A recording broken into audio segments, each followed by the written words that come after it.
Shalom saudara-saudara yang dikasihi Tuhan Yesus Kristus.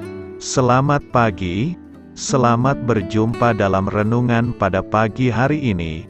Selamat beraktivitas dan selamat melayani Tuhan.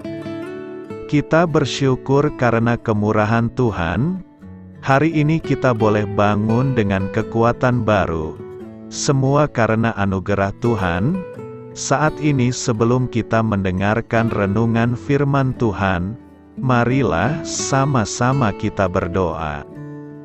Bapa kami yang di sorga, Bapa dalam nama Tuhan Yesus Kristus, Tuhan dan Allah kami yang baik, kami bersyukur untuk berkat kemurahan-Mu, di sepanjang malam Tuhan sudah lindungi kami. Dan pagi ini kami boleh ada sebagaimana kami adanya. Semua karena berkat kemurahan Tuhan. Saat ini kami mau mendengarkan sabda firman-Mu. Jamah hati kami Tuhan, berikan pengertian yang baru, untuk kami memahami firman-Mu dan taat melakukan kehendak-Mu. Dalam nama Tuhan Yesus, kami berdoa. Haleluya. Amin. Sahabat suara kasih, ayat pembacaan Alkitab kita hari ini terambil dari Matius 5 ayat yang ke-1 sampai 6. Matius 5 ayat 1 sampai 6. Ketika Yesus melihat orang banyak itu, naiklah ia ke atas bukit dan setelah ia duduk, datanglah murid-muridnya kepadanya. Maka Yesus pun mulai berbicara dan mengajar mereka. Katanya, "Berbahagialah orang yang miskin di hadapan Allah, karena merekalah yang empunya kerajaan sorga. Berbahagialah orang yang berduka cita, karena mereka akan dihibur. Berbahagialah orang yang lemah lembut, karena mereka akan memiliki bumi. Berbahagialah orang yang lapar dan haus akan kebenaran, karena mereka akan dipuaskan." Sahabat suara kasih, ayat emas renungan kita hari ini adalah Matius 5 ayat 2-4. Maka Yesus pun mulai berbicara dan mengajar mereka. Katanya, "Berbahagialah orang yang miskin di hadapan Allah, karena merekalah yang empunya kerajaan sorga. Berbahagialah orang yang berduka cita, karena mereka akan dihibur." Judul renungan kita hari ini adalah Menjadi Sahabat Bagi Tuhan, ditulis oleh Noel Kircher. Sahabat suara kasih, saya tidak mendengar balasan seperti yang diharapkan dari seorang teman. Saya kemudian mengetahui bahwa dia diliputi oleh duka cita. Suami tetangganya tiba-tiba meninggal. Pasangan muda itu tidak memiliki anak, tetapi mereka memiliki hewan peliharaan kesayangan mereka. Sayangnya hewan peliharaan itu menyelinap keluar rumah selama prosesi pemakaman suaminya dan tertabrak mobil. Hewan itu mati di tempat karena benturan, sehingga membuat duka cita wanita itu kian mendalam. Saat teman saya mencoba menghibur tetangganya itu, yang bisa ia lakukan hanyalah menangis. Setelah dia meninggalkan rumah, dia memukuli dirinya sendiri. Dia ikut merasakan kehilangan beruntun yang dialami tetangganya. Saya segera menenangkan teman saya, lalu menyampaikan bahwa hanya dengan menangis bersama orang yang berduka sudah sangat bernilai. Kadang tak ada kata yang bisa terucap. Genggaman tangan, pelukan atau menangis bersama bisa menjadi penghiburan. Ketika saya melayani sebagai pendeta di rumah sakit, saya mengunjungi pasien di tengah banyak situasi yang sulit. Para pasien ini berasal dari latar belakang budaya dan agama yang berbeda. Jadi mustahil bisa menyampaikan kata-kata yang sempurna kepada semua orang. Walaupun terkadang saya merasakan Roh Kudus memimpin saya, tapi yang kebanyakan saya lakukan adalah hadir di sana. Datang melayat atau melayani harusnya tidak membutuhkan tujuan, pendapat ataupun kata-kata. Kita hanya perlu hadir, menyediakan telinga untuk mendengar isi hati mereka, dan menyemangati mereka dengan pelukan atau sentuhan. Kita hanya perlu hadir mendampingi mereka, dan memastikan mereka tidak sendiri. Hal semacam inilah yang biasanya akan membentuk koneksi, yang pada akhirnya menghadirkan penghiburan Tuhan atas mereka yang berduka cita. Saya teringat ketika sedang mengunjungi seorang wanita Hispanik setengah baya, yang berjuang melawan kanker otak. Dia meninggalkan suami dan 2 anaknya. Staf rumah sakit meminta kunjungan pendeta, karena dia hampir tidak lagi bisa melakukan apa-apa. Saat saya masuk ke kamarnya, saya menemukan hal yang sama, dia tidak mau bicara. Saat tahu dia adalah seorang Katolik, saya mencoba dengan lembut menyanyikan sebuah himne, yang sudah dikenal selama 1 kunjungan. Dia meraih tangan saya. Sejak saat itu saya selalu mengunjungi dia, dan menyanyikan lagu himne untuk wanita itu. Mazmur 56 ayat 8 mengatakan, "Sengsaraku engkaulah yang menghitung-hitung, air mataku kau taruh ke dalam kirbatmu, bukankah semuanya telah kau daftarkan?" Renungan hari ini mengingatkan kita, bahwa setiap orang yang baru saja berduka cita, pasti merasa bahwa dunia ini seakan runtuh. Mereka seperti kita, sedang menunggu Tuhan untuk membuat segala sesuatunya menjadi baru.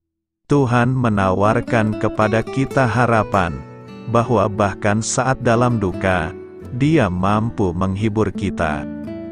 Seorang teman saya baru-baru ini, sedang merawat suaminya yang menjalani operasi. Dia merasa Tuhan selalu bersamanya sepanjang proses operasi. Dari saat itu dia mulai mengenal Tuhan, dan menjadikannya sebagai sahabat. Sahabat Suara Kasih, kita bisa membantu orang lain mendekat kepada Tuhan, bukan karena kita punya kata-kata yang tepat, tapi karena kita bersedia menemani mereka melalui rasa sakit mereka. Pengharapan di dalam Kristus bisa memperlengkapi kita untuk melayani dan menolong orang lain keluar dari masalahnya. Hal ini bisa kita lakukan hanya dengan sesederhana mengulurkan tangan kepada mereka yang berduka. Marilah kita renungkan, jika hari-hari ini ada tetangga, teman atau rekan kerja yang baru saja kehilangan, dukung mereka dengan kehadiran Anda. Tak perlu ada kata, hanya hadirlah, berikan pelukan atau sentuhan, yang menunjukkan bahwa Anda juga merasakan duka yang sama. Anda juga bisa menopang mereka dalam doa-doa Anda, dan mintalah supaya Tuhan memberikan penghiburan dan kekuatan bagi mereka yang sedang berduka. Amin. Tuhan Yesus memberkati. Sahabat Suara Kasih, demikianlah renungan firman Tuhan pada pagi hari ini. Semoga menjadi berkat bagi hidup kita, dan sebelum kita memulai segala aktivitas kita di pagi hari ini, marilah kita berdoa. Bapa kami yang di sorga, Bapa di dalam nama Tuhan Yesus Kristus, terima kasih Bapa, karena Engkau sudah menjadi Allah bagi kami. Kami juga bersyukur Bapa, untuk pertolongan-Mu, penyertaan-Mu, dan atas berkat-Mu di dalam kehidupan kami. Kami berbahagia dan bersyukur Bapa, untuk kebaikan-Mu di pagi hari ini. Tak berkesudahan kasih setia-Mu, tak habis-habisnya rahmat-Mu. Selalu baru setiap pagi, besar kesetiaan-Mu di dalam hidup kami. Terima kasih untuk firman-Mu. Pada pagi hari ini ya Bapa, kami mau belajar dan terus belajar tentang firman-Mu. Firman-Mu yang menguatkan dan meneguhkan iman percaya kami, Firman-Mu yang mengubahkan kehidupan kami. Kami mau berjalan bersama dengan Engkau, di sepanjang kehidupan kami Bapa, agar kami tidak tersesat di dalam dunia ini. Terima kasih Bapa, buat kesempatan dan nafas kehidupan yang masih Engkau berikan. Kami mau memakai kehidupan kami, untuk hormat dan kemuliaan nama-Mu. Segala pergumulan dan masalah hidup kami serahkan di dalam tangan-Mu. Engkau yang akan menyelesaikannya bagi hidup kami. Kami hanya berharap kepada-Mu, Bapa. Hamba berdoa untuk saudara-saudara kami, yang sudah mendengarkan renungan firman-Mu pada pagi hari ini, yang saat ini sedang mengalami sakit penyakit, pergumulan, masalah, kebutuhan ekonomi. Kiranya Engkau yang jamah, sembuhkan dan pulihkan. Berkati juga perekonomian mereka, serta berikan jalan keluar di setiap pergumulan masalah yang mereka sedang hadapi. Dan ajarlah kami Bapa, untuk selalu berharap dan percaya sepenuhnya kepada Tuhan Yesus. Kiranya Engkau yang terus memberkati kehidupan kami, keluarga kami, dan sanak saudara kami. Daerah tempat tinggal kami, bangsa dan negara kami, pemerintah-pemerintah kami, biarlah semuanya dalam perlindungan-Mu Bapa, dan jadilah sesuai dengan kehendak-Mu yang terbaik di dalam kehidupan kami. Dan pada pagi hari ini ya Bapa, kami mau berterima kasih buat perlindungan-Mu di sepanjang malam yang telah kami lewati. Pagi hari ini, kami akan memulai aktivitas kami sebagaimana mestinya.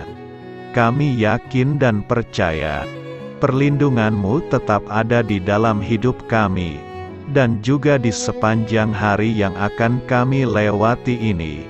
Terima kasih Bapa. Inilah yang menjadi doa dan permohonan kami. Dalam nama Tuhan Yesus Kristus, kami berdoa. Amin.